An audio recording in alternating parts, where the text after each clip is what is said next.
कि आप लोगों के लिए कुछ महत्वपूर्ण जानकारी देने जा रहे हैं। चाहे आसपास के कोई हो या कोई बाहर से आई हुई संगत हो, सबके लिए बहुत ही महत्वपूर्ण जानकारी है ये। देखो, मेरा काम है सत्य बताना, सत्य की राह दिखाना। वो इसलिए कि आप लोगों का जीवन सुरक्षित रह सके, क्योंकि कुछ लोग मानते हैं कि युग परिवर्तन चल रहा है, तो कुछ लोगों का ये विचार होता है कि इतनी घटनाएं तो दुनिया में होती रहती हैं, इतना तो चलता रहता है। तो सत्य है ये इतना चलता रहता है, लेकिन मेरे विचार आप सुनकर जाए, अगर आपके समझ में आए तो आप मेरे बताए हुए रास्ते पर चलें, आपके परिवार की भी सुरक्षा होगी, आपकी भी सुरक्षा होगी। नहीं समझ में आएगा तो मैं आपको जबरदस्ती नहीं कहूंगा कि आप मेरे बताए हुए रास्ते पर चलो। मैं कभी भी आपको ये नहीं कहूंगा कि आप मेरी बातों को सत्य स्वीकार करो, सत्य मानो। अगर आप असत्य की दुनिया में जीना चाहते हो तो आप जियो, आपको कोई नहीं रोकने वाला, कोई नहीं मना करने वाला। लेकिन सत्य क्या है, अगर मैं देख सकता हूँ तो मैं आप लोगों को बता भी सकता हूँ।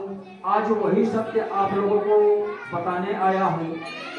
बहुत दूर दूर से बाबा श्री त्रिलोक भारती जी के धाम पर भक्त आते हैं अपनी समस्याओं को लेकर, और बाबा जी के समक्ष अपनी समस्याएं सुनाते हैं, अपनी परेशानियां बताते हैं बाबा जी को।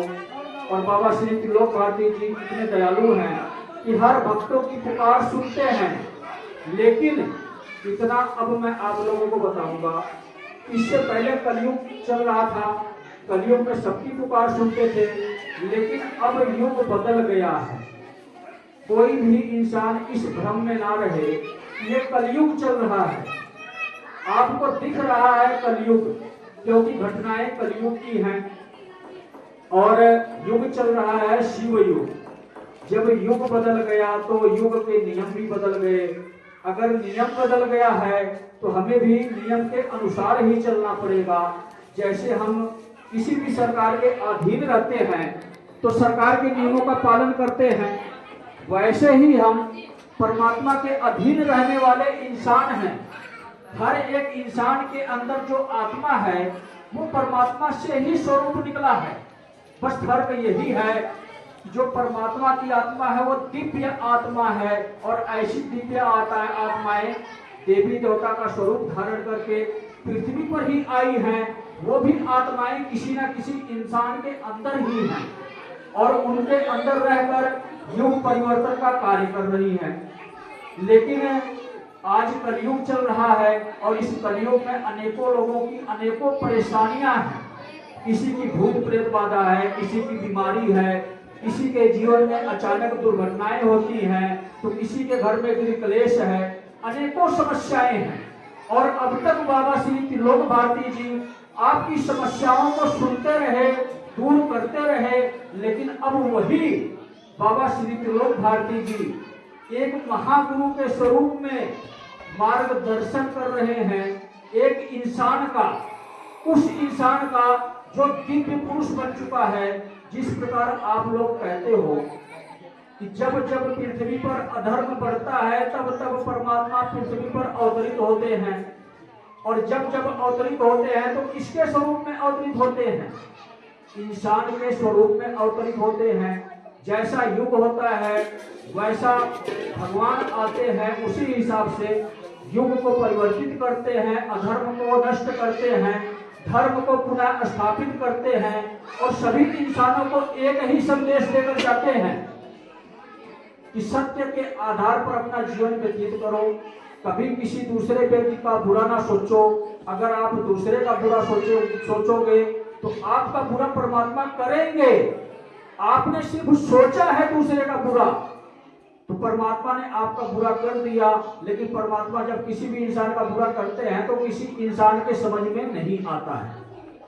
और आज बाबा श्री त्रिलोक भारती जी कलयुग में थे, और अब यह कलयुग में नहीं है, अब यह शिव युग में कार्य कर रहे हैं। और शिव युग का सबसे पहला नियम यही है, सबसे पहला कर्तव्य यही है कि सबसे पहला कर्तव्य आपका यही है कि स्वयं पे भरोसा करना है।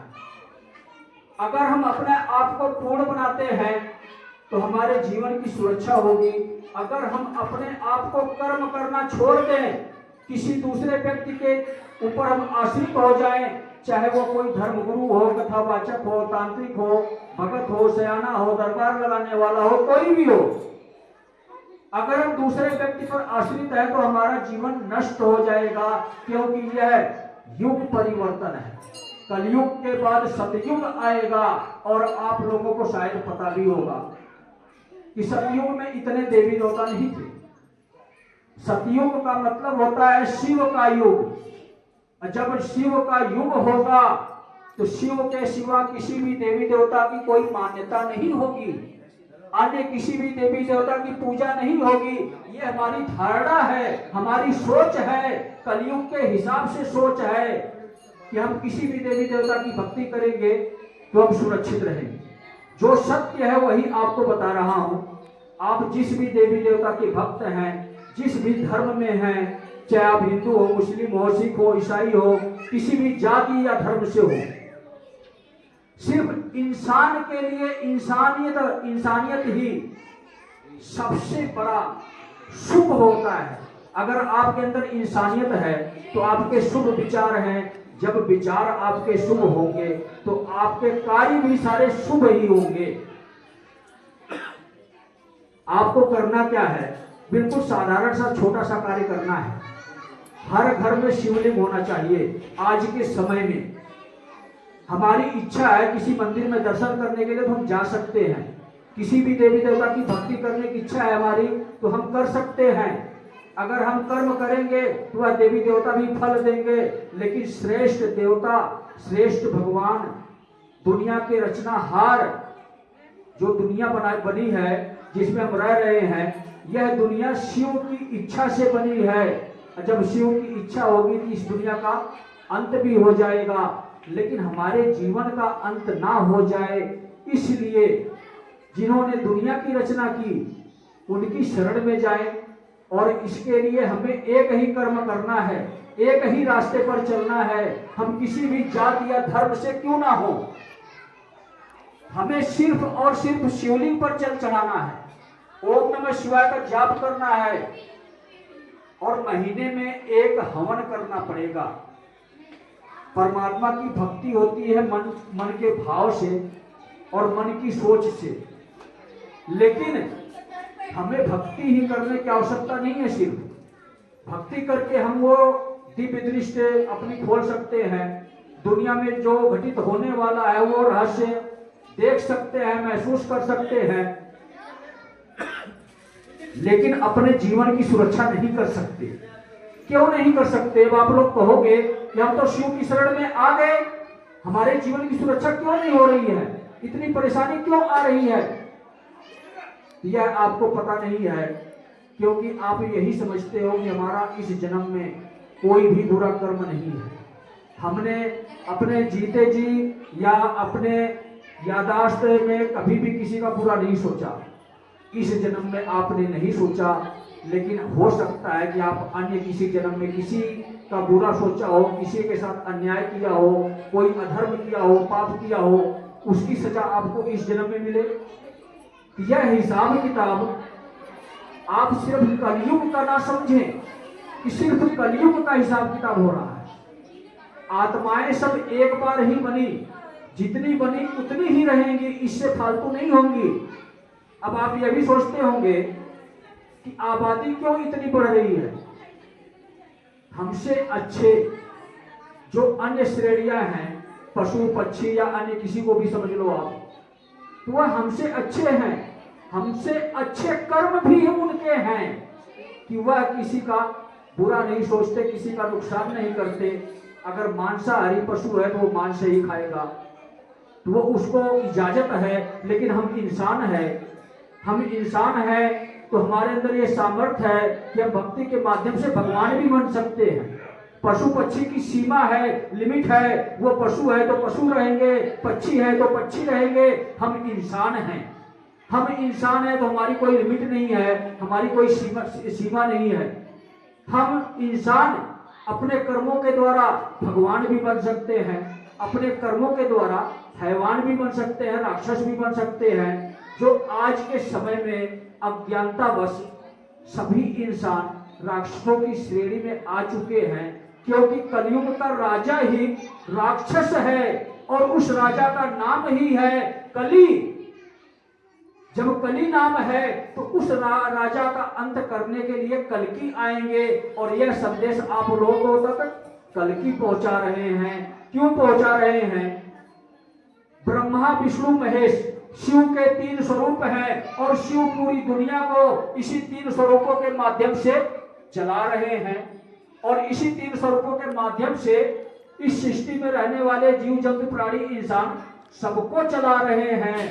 हम इंसान हैं, हमारे बुरे कर्म हैं, हम कलयुग में जी रहे हैं, इसीलिए हम अन्य कीड़े मकोड़े या नीची श्रेणी के जीव जंतुओं में हमारा जन्म होता है, या हम प्रेत की श्रेणी में जाते हैं, हमारा जन्म ही नहीं होता है, भूत प्रेत बनकर इसी दुनिया में भटकते रहते हैं। जब हमारा जन्म नहीं होगा तो पशु पक्षी जो भी हैं वो इंसान बनते हैं। और आज आप लोग देख रहे होंगे, भली बात समझ रहे होंगे कि दुनिया में अन्य प्रजातियां नष्ट होती चली जा रही हैं, जीव जंतु प्राणियों में इंसानों की आबादी बढ़ती चली जा रही है। उनके कर्म अच्छे हैं कि हम इंसान बन रहे हैं। अगर इंसान बने हैं तो हमें कर्म करना चाहिए, और वो सत्कर्म करना चाहिए कि हम दोबारा इंसान बनकर आए, और जब इंसान बनकर आए तो हमारे पास दिव्य दृष्टि हो, हम रास्ता कभी भटक ही ना पाए, और अगले जन्म में हम भगवान बन जाएं। इंसान के कर्म ही इंसान को भगवान बनाते हैं। भगवान कोई दिव्य पुरुष नहीं आएंगे, चमत्कार दिखाने नहीं आएंगे, हाथ उठाकर बीमारी दूर करने नहीं आएंगे। जब भी आएंगे आपको रास्ता दिखाने आएंगे, आपको यह बताने आएंगे कि इस रास्ते पर चलोगे तो आपके जीवन की भी सुरक्षा होगी, आपके परिवार की भी सुरक्षा होगी, और आपकी आत्मा भी पूर्ण होगी। और एक समय ऐसा आएगा कि वह संपूर्ण हो जाएगी। आपकी इच्छाओं से आपको मोक्ष मिल सकता है, आपको मुक्ति मिल सकती है, आपको नवा जीवन प्राप्त हो सकता है। आपकी इच्छा से आपका अगला जन्म निर्धारित किया जाएगा। लेकिन अगर आप चाहते हो जो आए हैं वो अपनी इच्छा से आपके जीवन को निर्धारित करे, तो आप अपनी मर्जी से जीवन जियो। मैं आपको कभी नहीं कहूंगा कि आप मेरे बताए हुए रास्ते पर चलो। मैं कौन होता हूं कहने वाला? मैं सिर्फ एक गुरु हूं। गुरु का मतलब होता है कि रास्ता दिखाना, सत्य को दुनिया के तक पहुंचाना। आज वही कार्य मैं कर रहा हूं। मर्जी आपकी है, अपना जीवन कैसे जियोगे, मेरी बातों को सत्य समझोगे या झूठ समझोगे। झूठ समझोगे तो अपनी विनाश की लीला की कहानी स्वयं लिखोगे। ये ना समझना आपकी कल्कि आए हैं तो कल्कि लिखेंगे। आपने अपनी पर्ची बना के पकड़ा दी कि मेरे ये कर्म है, आप मुझे दंड दो, वह आपको नहीं बचा सकते। भगवान कोई भी अवतरित होते हैं पृथ्वी पर तो वह सिर्फ मार्ग दिखाते हैं, और जो मार्ग पर नहीं चलता है, जो असत्य के मार्ग पर चलता है, उस इंसान को उस मार्ग से हटाते हैं। और जब वह हटाते हैं तो आपका जीवन भी नहीं रहता है, आपका शरीर भी नहीं रहता है, शरीर भी मिट्टी बन जाता है, और आपकी आत्मा नरकलोक में डाल दी जाती है। वहां पर आपको, जैसे आप 3 बार 4 बार भोजन करते हो तो आपको भोजन की जगह सजा मिलती है। सजा की अनेकों श्रेणियां होती हैं। ये रहस्य की बातें होती है। हम आपको इतना विस्तार में नहीं बता सकते। संकेत सिर्फ इतना देना चाहते हैं कि अपने जीवन को सुधारो। सबसे पहले आप किसी का बुरा सोचना बंद करो, और जीव हत्या महापाप है। हमारे अंदर वो सामर्थ्य नहीं है कि हम किसी इंसान को या किसी जीव जंतु प्राणी को उसके मौत के नजदीक पहुंचाए। यह अधिकार हमें नहीं मिला है, यह अधिकार परमात्मा के पास है। अगर हम अपनी इच्छा से किसी को मृत्यु तक पहुंचाते हैं तो वह मृत्यु हमारे परिवार में भी होता है, किसी भी सदस्य का हो सकता है, और किस रूप में होगा, कब होगा, कैसे होगा, हमें जरा भी अंदाजा नहीं होगा। हम जरा भी समझ नहीं पाएंगे कि हमारे किस कर्मों की सजा हमारे परिवार को मिल रही है। अगर हमारे ज्यादा बुरे कर्म होते हैं तो हमारे परिवार तक बात जाती है, क्योंकि अब परिवार के मुखिया हैं। मुखिया की जिम्मेदारी है कि अपने परिवार को, अपने बच्चों को वही मार्ग दिखाएं जो स्वयं पर आश्रित हो। अब समय आ गया है कि इन पाखंडियों की दुनिया में त्याग करें और स्वयं अपने को जगाएं, अपनी अंतर आत्मा को जगाएं। हमारे भगवान हमारे अंदर हैं, हमारे घर में मिलेंगे। जब अपने घर में उनको बुलाएंगे तो हमारे घर परिवार की सुरक्षा भी वही करेंगे, कोई दूसरा इंसान नहीं कर सकता। सत्य यही है। शिव युग आ गया है, कलयुग चला गया है, कल्कि की ऊर्जा आ गई है। शिव स्वयं पृथ्वी पर प्रकट हो गए हैं, शक्ति स्वयं पृथ्वी पर प्रकट हो गई है, महाकाल और महाकाली का रूप धारण कर चुकी है और 1 अप्रैल के बाद पूरी दुनिया में विनाश की कहानी लिखी जाएगी। समय कम है, लेकिन यह संदेश अगर आप एक दूसरे सगे संबंधियों तक, अपने जान पहचान वालों तक पहुंचाते हैं, अगर किसी के समझ में आता है तो वह अपने जीवन की सुरक्षा करता है। अगर नहीं समझ में आता है तो आपने अपना कर्म कर दिया, एक पुण्य आपने कमा लिया। इच्छा उसकी है, वह आपके बताए हुए मार्ग पर चलेगा या नहीं चलेगा। हमें लोगों के जीवन को बचाना है, इस अधर्म और पाप कर्म से बचाना है, अधर्मियों की दुनिया में राक्षसों से संहार होने से बचाना है। जो भगवान की शरण में होंगे, जो शिव के शरण में होंगे, वो मेरी सुरक्षा में होंगे, स्वयं मेरे महान गुरुदेव श्री त्रिलोक भारती जी की सुरक्षा में होंगे और स्वयं सर्वश्रेष्ठ भगवान, महाभगवान, पूरी दुनिया के भगवान, जो असली भगवान है, जो देवों के देव महादेव हैं, जिनका निराकार स्वरूप शिव का है। शिव की संरक्षण में वो इंसान रहेगा। और किसी भी इंसान को अगर ऐसा प्रतीत होता है कि मेरे बुरे कर्म हैं, मेरा जीवन संकट में आ जाएगा, तो उसके लिए हम सुरक्षा भी देते हैं, शिव की सुरक्षा देते हैं, शिव की माला देते हैं। उस माला की कीमत नहीं लेते हैं, लेकिन आपको कुछ ना कुछ देना चाहिए। अपनी इच्छा से जो सहयोग कर सकते हैं वह सहयोग देना चाहिए, क्योंकि मेरे पास इतना धन नहीं है हर इंसान तक फ्री में माला पहुंचा सकूं। आप लोगों के सहयोग से ये एक प्रक्रिया बनाई जा रही है कि आपसे पैसे लिए, दूसरी माला मंगवाए, तीसरे इंसान तक पहुंचाए और एक कड़ी के माध्यम से जिन जिन इंसानों को माला की आवश्यकता है उन तक पहुंच जाए। यह कोई बिजनेस नहीं है मेरा। अगर मेरे पास उतना धन होगा तो मैं आपसे कभी भी पैसा नहीं मांगूंगा, आपसे कभी भी कोई मदद नहीं मांगूंगा, और जिस इंसान को मदद की आवश्यकता होगी उस इंसान को उस प्रकार की मदद पहुंचाऊंगा। वह समय जल्द निकट आएगा, लेकिन अभी आवश्यकता है, मुझे नहीं है, दुनिया में रहने वाले सभी इंसानों को है, जिनके जीवन में कठिनाइयां हैं, जिनके बुरे कर्म हैं, अज्ञानतावश वह ज्ञानी नहीं है, कलयुग के हिसाब से अपना जीवन जी रहे थे, सत्य उनको पता ही नहीं था, मूल ज्ञान उनको पता ही नहीं था, असली भगवान उनको पता ही नहीं था कि असली भगवान है तो कौन है।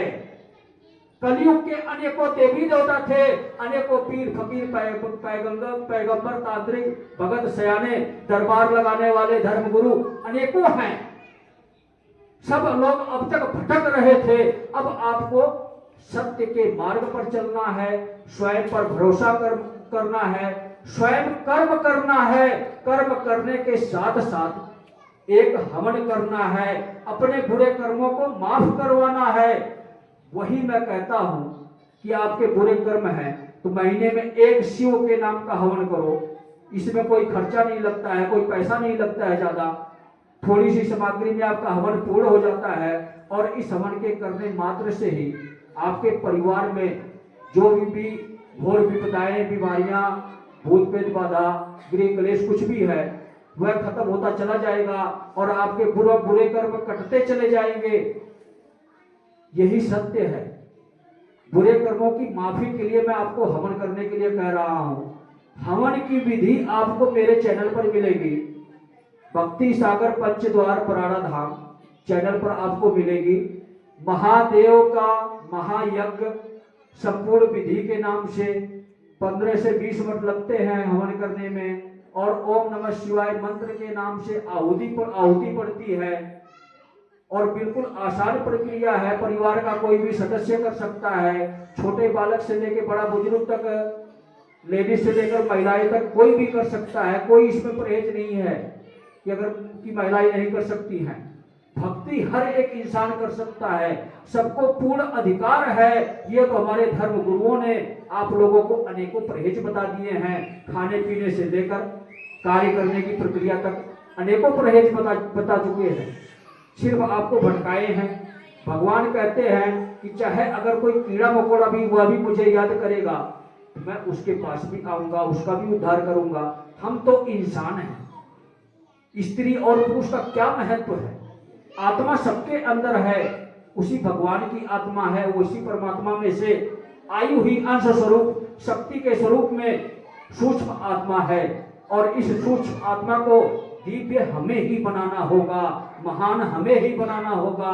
जब हम स्वयं कर्म करेंगे तो मैं गारंटी देता हूं 6 महीने के अंदर अंदर सारे बुरे कर्म आपके माफ हो जाएंगे, क्योंकि यह एक अमृत वेला है। जैसे कहते हैं ना कि समुद्र का मंथन हुआ था तो अमृत बाहर आया था, लेकिन यह सारे युगों का मंथन है। 3 युग के बाद चौथा युग कलयुग आया है, और कलयुग में जीव जंतु प्राणी देवी देवता सृष्टि में ऐसा कुछ भी नहीं है जिसको व्यवस्थित ना किया जाए, सही तरीके से उसके मूल रूप में ना ले आया जाए, चाहे वह वस्तु हो, चाहे इंसान हो, जीव जंतु प्राणी हो, कोई भी हो। तो यह मंथन है, और इस मंथन में अमृत मिलेगा। और मंथन आपको अपने अंदर करना है कि मुझे क्या करना है। धर्म के मार्ग पर चलोगे, सत्य के मार्ग पर चलोगे तो आपके सारे पाप कर्म नष्ट हो जाएंगे। चाहे आपके जन्मों जन्मांतर से पाप कर्म क्यों ना इस जन्म में सजा मिल रही हो, उस पाप कर्मों की वजह से इसी जन्म में आपको माफ कर दिया जाएगा। बड़ा से बड़ा अधर्मी को यह अवसर मिल रहा है, चाहे लाखों हत्याएं किसी इंसान ने की हो, अगर मेरे बताए हुए नियमों पर चलेगा, यह अमृत वेला है, शिव का युग है। सतयुग के नियम शिव युग में सिखाए जा रहे हैं, और 21,000 वर्ष तक यह शिव युग चलेगा। और इसी 21,000 वर्ष के अंदर ही सब चीजों को व्यवस्थित किया जाएगा। पूरी सृष्टि में किसी भी प्रकार की कुछ भी हो, सबको पूरा व्यवस्थित किया जाएगा।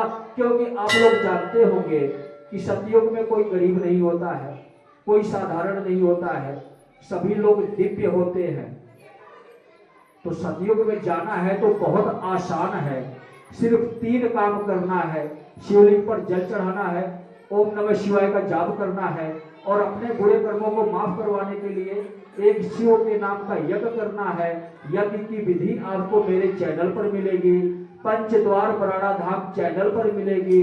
अगर आप मेरी बातों को सत्य समझते हैं तो मेरे बताए हुए मार्ग पर चले, असत्य चलते हैं तो अपने जीवन में मस्त रहें। कब आपका मस्त जीवन ध्वस्त हो जाएगा आपको खुद समझ नहीं आएगा।